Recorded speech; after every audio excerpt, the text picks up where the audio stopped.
Oh, good, lovely. Alright, I'm recording. Love is in the dusty air by Friendly the Flower. Chapter 19. One Last Visit. Clover turned on his phone to check the time, which read 3:30 p.m., so they still have about half an hour to prepare before their friends arrive. As he walked into the living room, holding more Halloween decorations, he saw Kanako hanging up her own decorations on the wall. Howdy, Kanako. You got some more decorations for us? Kanako turned her head to look at Clover, her friend, as she smiled widely at him. Go. Might be helping Hensy's friend. I was so sorry. Yeah, sure Just thing, like the Kanako. old days. Great. Sure thing, Kanako. Let me just put these down first. Clover set down the decorations he held on the ground before he went to help his friend Kanako put up her decorations.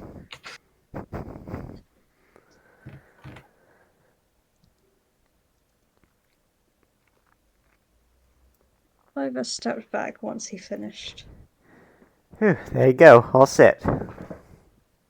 Kanako hugged him as she smiled gratefully. Can I consider it as a risk, Clover? What you could help? Clover, because he's an idiot who thinks he's in a relationship, blushed a little as he smiled sheepishly back at her. No problem. You mind helping me put up these decorations as well? Hey, of course not. Anyway, I'm off to rest. You can do all this yourself. Yeah, okay. sorry. Why, of course it returns a favor, silly. Kanako responded as she picked up some of Clover's decorations. Clover smiled as the two of them began the finishing touches in the living room's decorations. He reminisced on all this time he spent with Kanako on the surface. It had been a couple months since he'd jumped into the underground and first met this crazy obsessive monster who'd somehow become the love of his life. Also, he thought, secretly, she was planning to kill him. Although, thankfully, her obsessive tendencies had seemed to die down a little since she moved in with him and Rose. Speaking of which, they were able to get the 4 human souls home whilst Melody's soul stayed with Kanako. Although, they did do something with the purple soul before they returned it to their family. A few days after they escaped to the surface, Clover felt bad about leaving Casey behind. He knew that she was one of the few good monsters like Kanako. She even helped the two of them enter Clover's castle. Clover's castle. He only Oh, yes. Yeah, he's King Clover now. She even helped the two of them enter Asgore's castle, which we're burning at both ends. Sure, he only saw her for a very brief period, but he could see there was good in her, unlike the other usual monsters he faced. Clover didn't want to leave her there with all those heartless beasts, especially now that their king was dead. It simply wasn't just.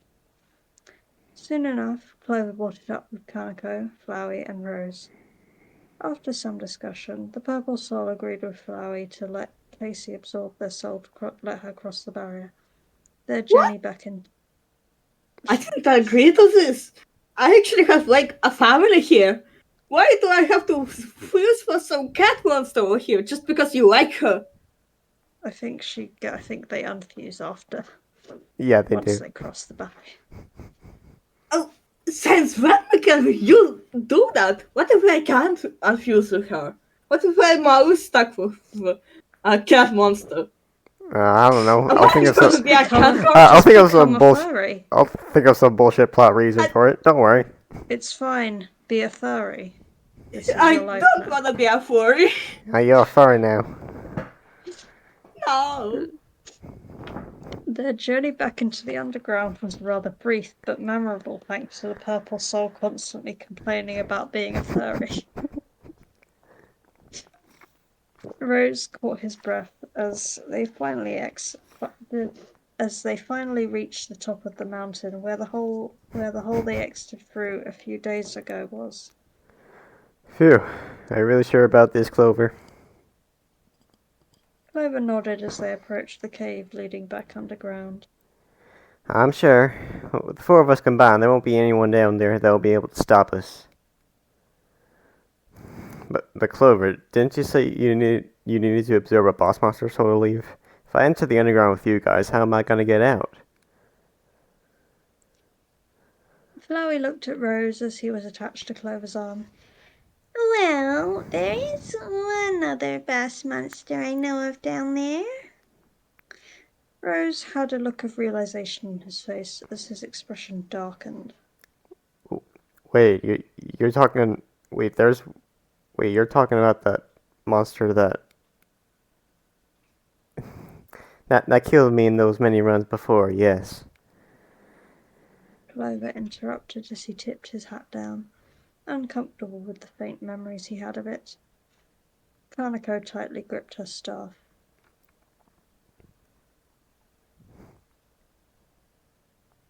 I guess we got two monsters to find then. One to save and one to kill.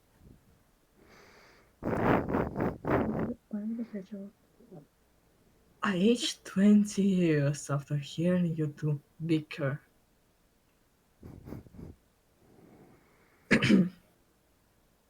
Before they went any further, Clover used his new ability for the first time in days. Clover, level 20. The end. File saved. In case anything goes wrong, I can get us back here so we can try again. Good call, Clover. Nice to see you're actually making good use of what I used to have, Flowey said with a proud smile. After another minute, the four of them finally made it to the barrier. Clover took a deep breath as he stepped through. Let's do this, guys. Rose hesitantly crossed the barrier behind the other three, hoping Flowey was right. They walked through a dark hallway before eventually reaching a room Clover was all too familiar with. The massive hole in the wall that he caused seemed to be poorly patched up, so they entered through the doorway next to it. As they walked into a room full of mostly destroyed flowers, Kanako noticed the throne was a bit smaller than she remembered. It seemed more like a queen's throne than a king's.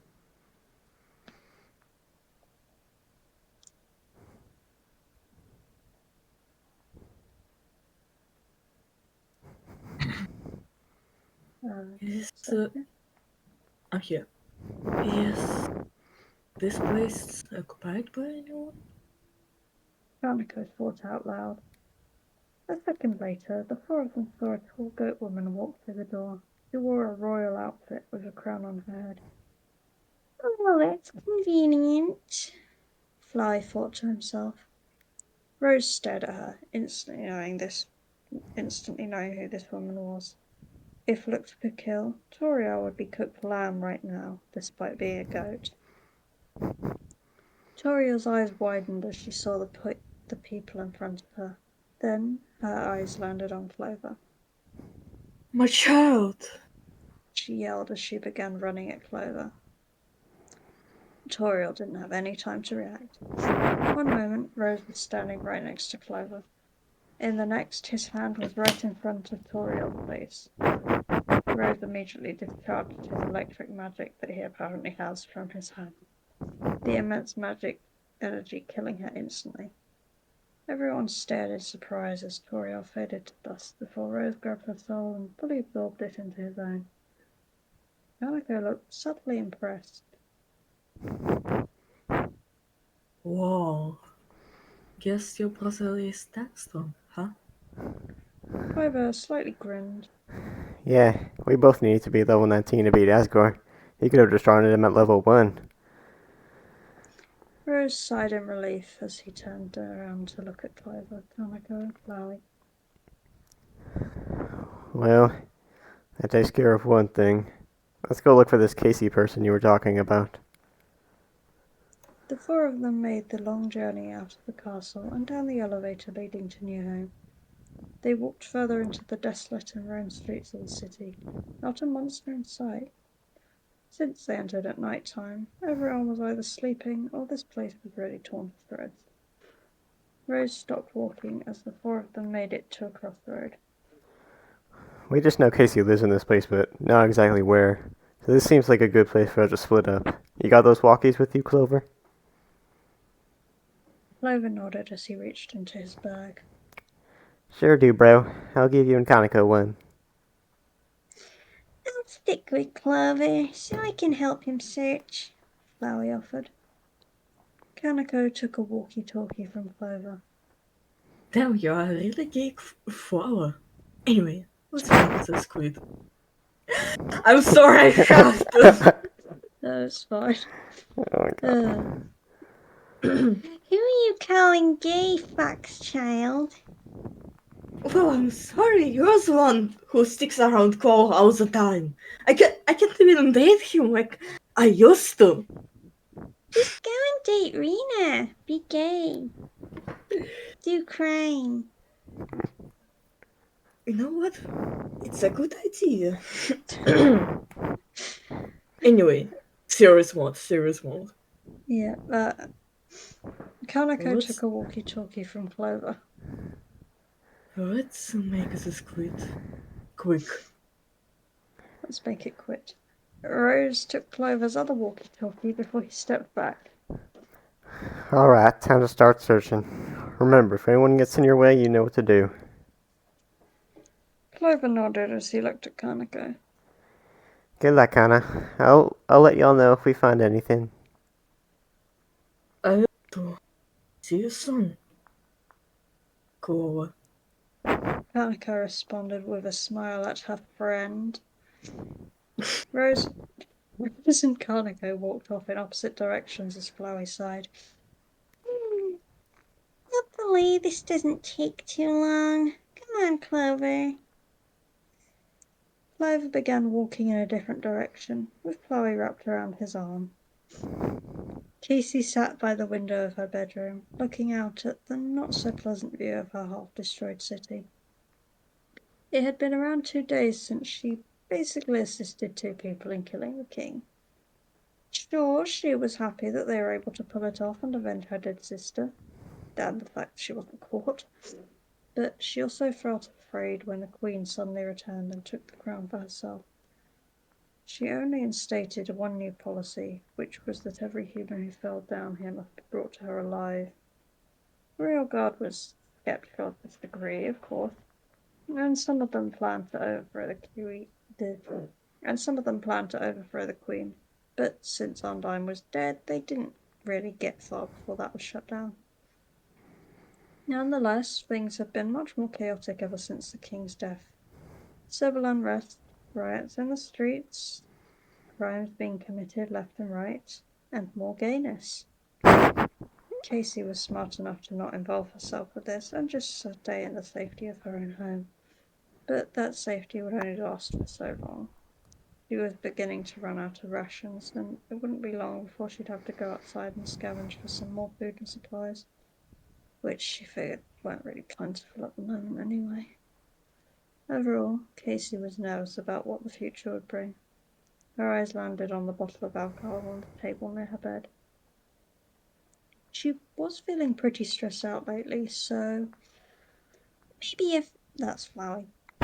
Maybe a few sips wouldn't hurt, she thought to herself. Casey opened the alcohol bottle, the smell touching her nose. Somehow. She brought it up to her mouth before she began drinking from it, the smell growing fingers and poking her, taking a few sips at a time. She hadn't drunk any alcohol for a while, but she did keep a small stash in her fridge, just in case they wanted some.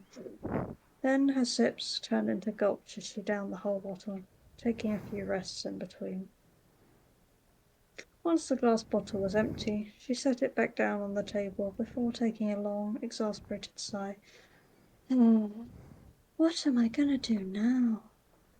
Then, for some reason, plot convenience, something compelled Casey to stare out the window again. After looking around for a moment, she looked down to see a figure walking below the She looked down to see a figure walking down the street near her apartment building. She adjusted her eyes to look at the figure as they walked closer. Soon enough, Casey got a good look at the person's, though human's face. It looked awfully similar to Clover's. It had to be him. He was even wearing the same cowboy outfit she remembered he wore. Casey was shocked to see him, since she thought he and Kanako escaped the underground together. Without hesitation, she opened the window and called out to him. Clover!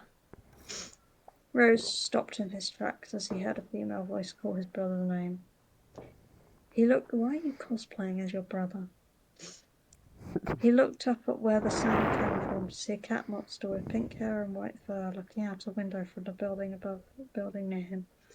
Rose knew it had to be Casey based on the description Clover told him. He ran up to the building as he called out to her. Are you Casey? Casey was on the 4th floor, so she couldn't hear his voice fairly well. It was oddly deeper than she remembered, though, and thinking that somehow that she'd be able to communicate despite not being able to hear him, she called, Hang on, I'm coming down. Casey got up from her seat before hurriedly putting on her shoes, grabbing her important things and leaving her apartment. She quickly went down the staircase until she approached the 1st floor and left the building before approaching the cowboy.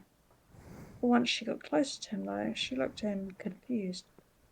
Wait, you're not Clover. Who are you? Imposter.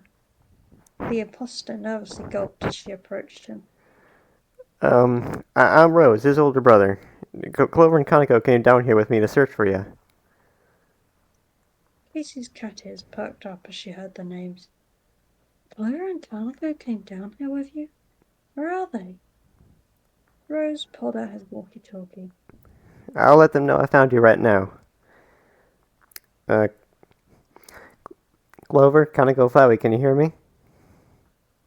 Rose said, speaking into the walkie-talkie. Both Clover and Kanako hurriedly took out theirs, as they both responded with a yes. I just found Casey. We'll all meet back at the elevator leading to the castle, alright? Clover nodded as he spoke into his walkie. Okay, we'll be right there. We'll get here in a jiffy. What the fuck is jiffy? It's I don't know. basically soon, in a moment, in a mo. Cool. Don't worry, it is a word. Yeah, Jiffy is a I will word. get here in a jiffy. I'll get here in a jiffy, Kanako asked, and then questioned what the fuck this language was. As she put hers back in her pocket. Rose put his walkie away as he looked at Casey. Alright, let's go, Casey. Alright. Thank you, Rose. Oh, it's no problem. Rose responded with a nervous smile, apparently starting to crush on someone he's just met. Casey chuckled a little as she walked next to him. The two of them began heading back towards the castles. Clover, Kanako, and Flowey did the same. Eventually, Rose and Casey approached the elevator, where they saw the others waiting for them. The cat monster smiled widely as he ran up to the two of them. Clover, Kanako, you have no idea how relieved I am to see you two again. Clover smiled as he tipped his hat at her. Good to hear, because we're going to get you out of here and come to the surface with us. Casey's eyes widened as he looked confused.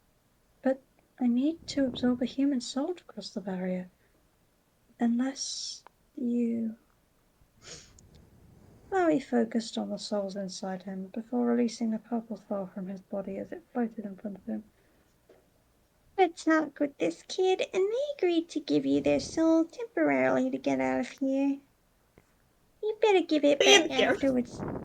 What? Give it back afterwards, though. It's mine. Casey stared at the soul as it floated towards her before a smile crept up her face. Oh wow, I don't even know what to say. I'm actually gonna see the surface. Despite its protest, she took the purple soul in her paw as she began absorbing it. Once the soul was fully absorbed, she manifested her soul to see the purple soul inside her upside-down white soul. Thanks, kid. The purple soul, naturally, started screaming about being a furry. I did not agree to this. It much preferred to be a flower, as any sane person would. Kanako pressed the elevator button. Well, let's finally leave this stupid place for good. Rose stepped into the elevator along with them. Good. I'm really tired. The five of them rode the elevator and made their way back through the castle before eventually reaching the barrier once again. Rose and Casey took a deep breath as the two of them passed through it successfully. Rose smiled in relief. Wow, it actually worked. Come on, guys, let's head outside. Clover said as he led the rest of them out of the cave. They all stepped out of the cave as they were finally hit by a wave of fresh air and an amazing sight of the night sky. Casey gasped in amazement. Oh wow, it looks even better than I could have imagined. Words can't describe how thankful I am for you all to come down. Words can't describe how thankful I am for you all to come down here and let me see this. Kanako warmly smiled back at her. Well, you did help us after all. It's only fair we returned the favor. Surprisingly sane statement from Kanako. Hey, I can't say something sane for once in a while. I don't beat up Cole all the time. Rose took his car keys out of his pocket. Let's head back down the mountain, everyone. We're going straight back home. Clover nodded as he held his friend's hand. Right, follow us, Casey. The five of them walked down the mountain in silence back to Rose's car. About 15 minutes later, they finally made it back down where they approached the car as Rose used his keys to unlock it. As they walked up to it, Casey stumbled a little as she grabbed Rose's shoulder and leaned onto him for support. Rose blushed a little as the author clumsily attempted to make a romance happen.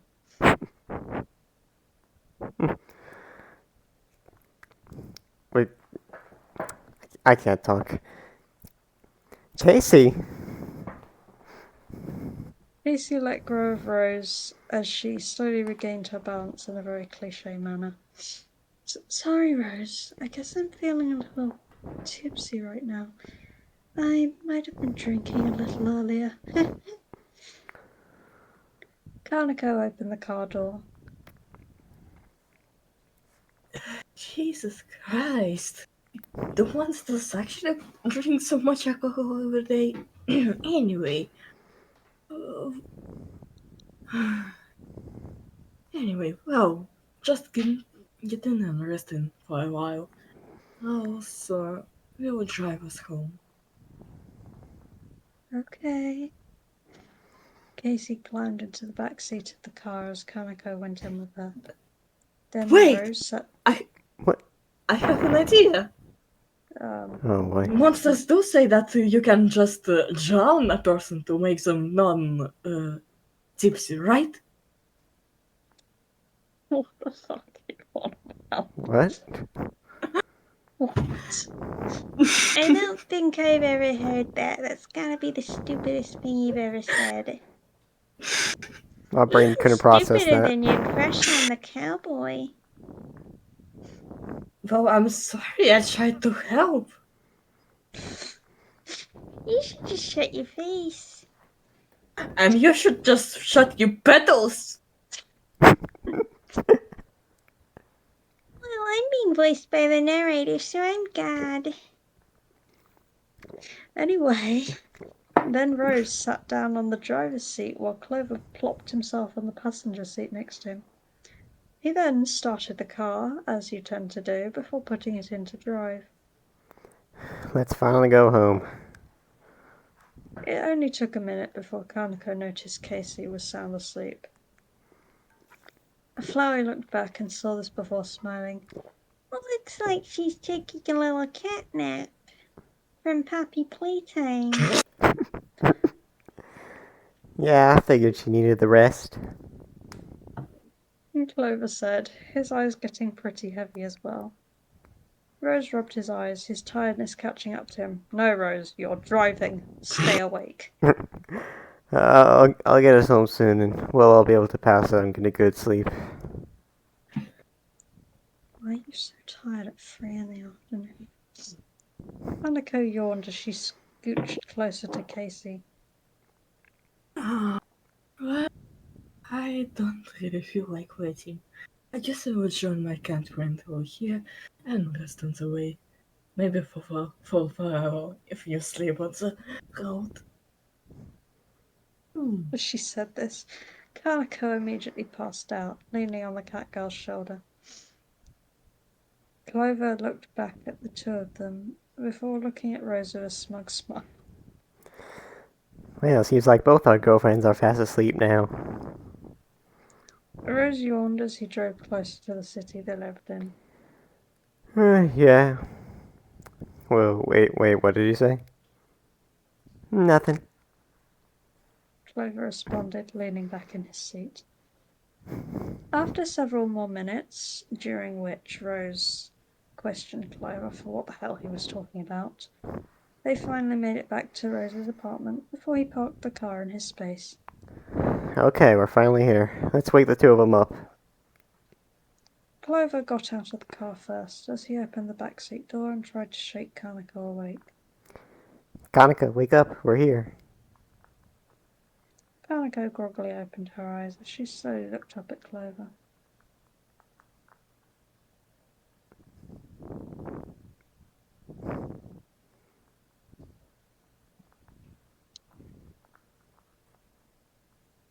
Yes, that's it. Wow. Yeah, that's what Alright. she said. Alright. Mind helping me up. No, you can What? get up Did yourself. You think that...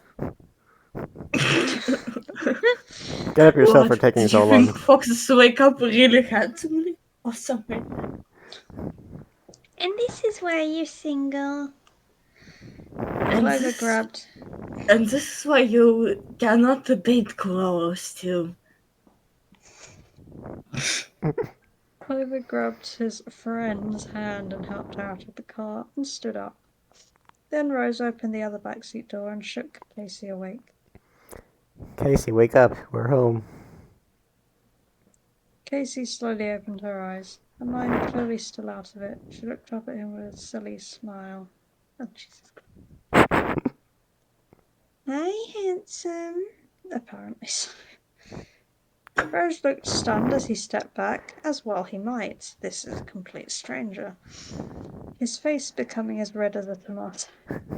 Meanwhile, Clover and Kanako giggled, while Flowey tried his best to prevent himself from bursting out laughing like a maniac. Rose quickly helped Casey to her feet as he closed the car door and locked it, trying to hide how flustered he was. Let's just head inside. The five of them quickly entered the apartment building, where there was thankfully no one in the halls, since it was already pretty late. After taking the elevator to the 5th floor, they groggily walked towards Rose's apartment.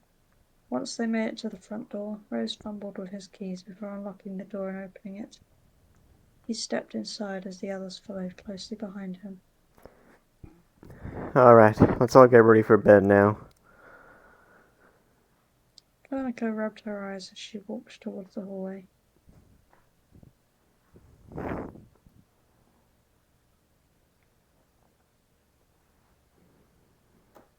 Yeah, I'm about to knock out. Yeah. Where's Casey gonna sleep, Rose? Clover asked him. Rose thought about it as he looked around. I guess the couch is the only option right now until I buy another bed for her. Wait, where is she anyway? Rose walked into his room, but it was too late. Casey had already claimed his bed and was knocked out in an instant. Oh, you gotta be kidding. Clover peeked into the room as he smirked at his brother. Cats, am I right? Looks like you'll be sleeping with her then. Rose slightly blushed a little as he walked towards the bed instead of taking the couch like a sensible person. I guess so. You and Kanako get ready for bed as well. Oh, Flowey rolled. get the fuck into the couch! I want to let you sleep with some stranger in your bed. What if she kills you? You know how monsters are. Fucking Rose. Okay, I guess you're Kanako is voicing. into Rose now? Wait, what? Apparently Kanako's into Rose now. No. Nothing to Rose. I said that Casey should fucking sleep on the couch and not in his bed. Or at Oh. least. I don't know, She's cat. already asleep. I don't know, Rose cats are like that. Like, Yes. my cat cleans my bed all the Rose, time. get the fuck out of here and get onto the couch. I don't know, my cat cleans my bed all the time. I can relate. That's a person, Rose. That's Yeah, a my person. cat regularly sleeps on my bed, but she does so as a cat. Anyway, Flowey rolled his eyes as he unattached himself from Clover's arm. Great. Now I gotta deal with living with two couples. Fucking lovebirds. Idiots. Clover walked into his bedroom where he saw Kanako had already laid down on his bed. He walked over and climbed into bed with her. You didn't fall asleep instantly, did you? Kanako opened her eyes as she looked at Clover. It's about to. Alright, well, good night, Kanako. Love ya.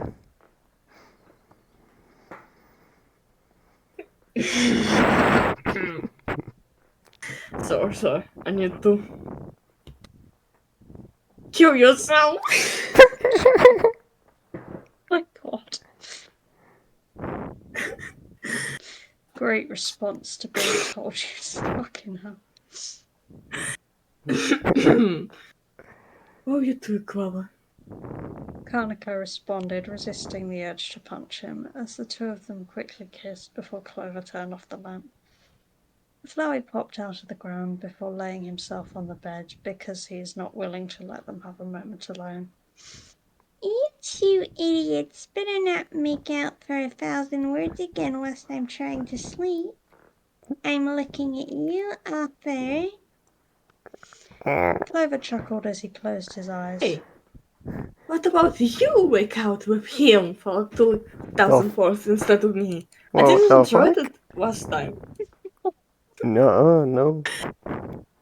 As a lucky patcher, I'm not going to write 2,000 words of make out.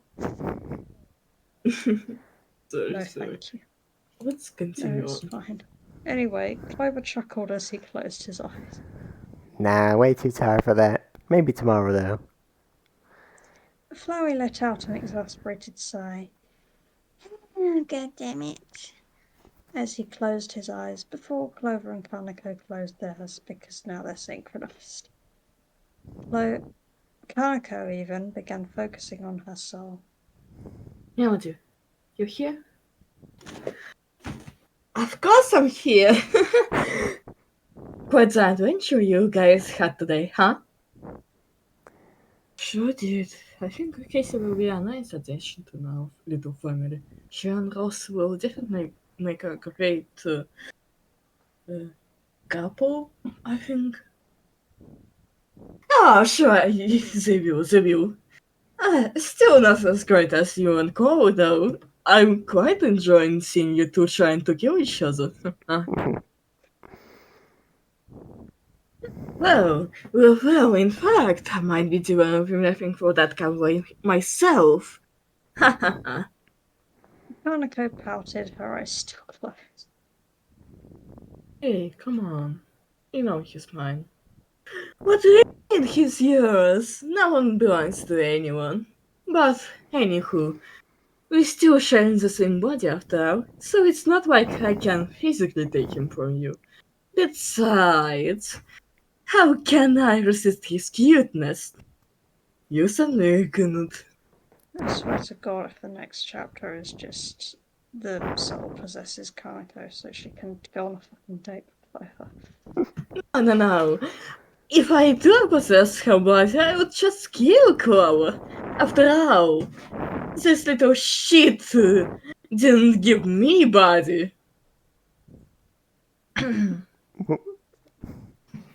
Kanako just got closer to falling asleep. I guess that's fair. Since you're my friend, I suppose I'll be willing to share him with you. By the way, that reminds me, what of that purple soul that Case absorbed? I think their name was Hope? We're gonna find that human's family and return them as soon as we can. Since we're at the surface now, Case doesn't need the soul anymore, so she can unabsorb. Oh, she can! Really? What about you unabsorbing me then, and letting me have my own body instead of this weakly monster body? You asked her to not unabsorb you. You wanted this. That was Yes, ages ago. yes. We don't remember. Okay, it's been a while. But you see, Arthur, I would like to have some ability to be myself and not live in this useless body. Watch how someone else lives the things I should live. Yeah, too late. So they Anyway. can team up and murder Clover. Good to hear. Anyway, you can also fall asleep now. You must be really tired. Yeah. Good night, Melody. Good night, Kanako. Talk to you tomorrow. Once Melody and Kanako stopped plotting Clover's demise, Kanako rolled over and held his hand, seeing he was already fast asleep. She'd hang on to him a little longer, until he was dead. The brown fox smiled as she clenched her eyes again, and drifted off to sleep as well. You know, that was the best 15-word makeout scene I've ever written. Oh, well, how interesting. And I thought I would catch feelings for this weekly silly cowboy. Yeah, why is everyone so fucking So I guess Dexter is just Hope now. The thing is, like, Hope is actually going to be in the Hope is actually going to be in the next Dreams of Peace chapter. So if you want to voice him, Sure, I can. all right. Then. Melody, please stop saying that you're in love with Clover. You know that's my feelings and not yours. I know, but I like to make fun out of you.